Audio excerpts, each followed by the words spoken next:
mentioned here. The poet is J. Moss. What is meant by teenager? Teenagers means the age group of children from 13 to 19 years. And what is meant by prayer?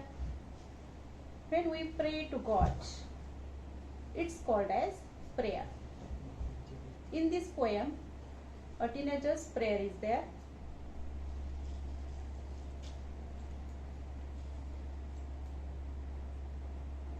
See this picture. In this picture, a teenager prays to God. She closes her eyes and pray to God very innocently. Each day brings new beginnings, decisions I must make. I am the only one to choose the road that I will take. In this poem, the poet said that each day brings new beginnings. प्रत्येक दिवसाची सुरुवात ही नवीन असते आणि प्रत्येक दिवशी काही ना काही निर्णय आपल्याला घ्यायचे असतात. I am the only one to choose the road that I will take. आणि मला जीवनावरती चालत असताना चांगलं काहीतरी चूज करायचं आहे, चांगलं काहीतरी सिलेक्ट करायचं आहे, चांगला निर्णय निश्चितपणे मला घ्यायचा आहे. आणि म्हणून पोएट असं म्हणतोय, I am only one to choose the road that I will take.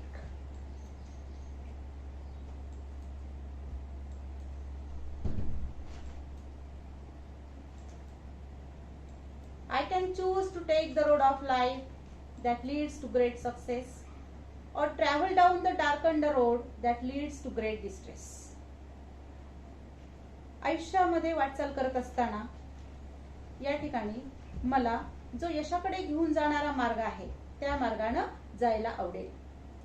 आणि दुसरा जो मार्ग आहे तो आहे or travel down the darkened road that leads to great distress. Darkened road. What is meant by darkened? It means it refers to evil things or bad things, and that leads to great distress. Distress means here, distress means great worries, stress. दुःखाकडे जो मार्ग चाललेला आहे तो निश्चितपणे मला नकोय. मात्र याच्यातील मला पहिला मार्ग निश्चितपणे मला घ्यायला आवडेल, तो म्हणजे सक्सेस कडे जाणारा जो मार्ग आहे, यशाकडे घेऊन जाणारा जो मार्ग आहे तो मला चूज करायला आवडेल. Please open up my eyes, dear Lord, that I might clearly see. Help me stand for what is right, bring out the best in me. Please open up my eyes, dear Lord.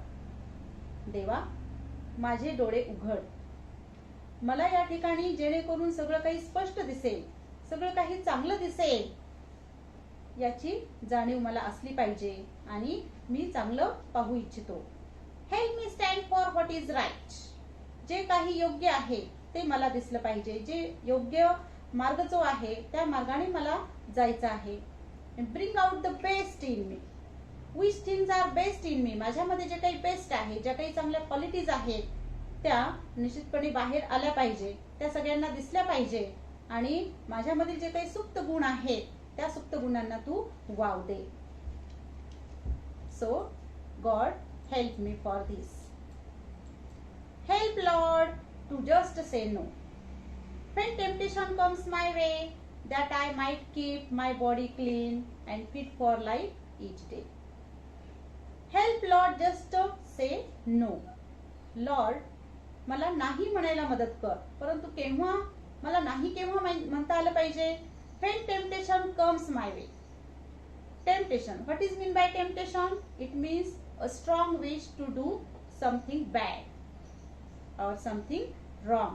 जेव्हा काहीतरी चुकीचं करण्याचा मोह होतो, वाईट करण्याचा मोह होतो, तर तेव्हा तू मला या ठिकाणी विरोध करण्यासाठी नो म्हणायला शिकव, नाही म्हणायला शिकव.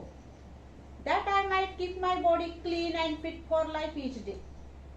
माझं शरीर जे आहे ते सुदृढ असलं पाहिजे, निरोगी असलं पाहिजे, फिट असलं पाहिजे. And every day I should fit. But how? I should eat fresh vegetables, fresh fruits, then vitamins, minerals. In this way I should keep my body fit and clean. Do exercise regularly. Do some diet also. In this way, I should keep my body clean and fit. When my teenage years are over, I know that I will see that life is lived its very best with you walking next to me. When my teenage years are over, जेव्हा माझं हे किशोर वय संपेल तेव्हा देखील मला तुझी company हवी आहे. तेव्हा देखील तुझी मला साथ हवी आहे. That life is lived it's very best. या जीवनामध्ये खूप काही चांगलं आहे. जीवन खूप सुंदर आहे आणि या जीवनावरती वाटचाल करताना मार्गक्रमण करताना निश्चितपणे I want your company God. मला तुझी साथ हवी आहे. देवा, त्यासाठी तू मला शेवटपर्यंत मदत कर, शेवटपर्यंत हेल्प कर. In this way, in this poem, a teenager's prayer prays to God that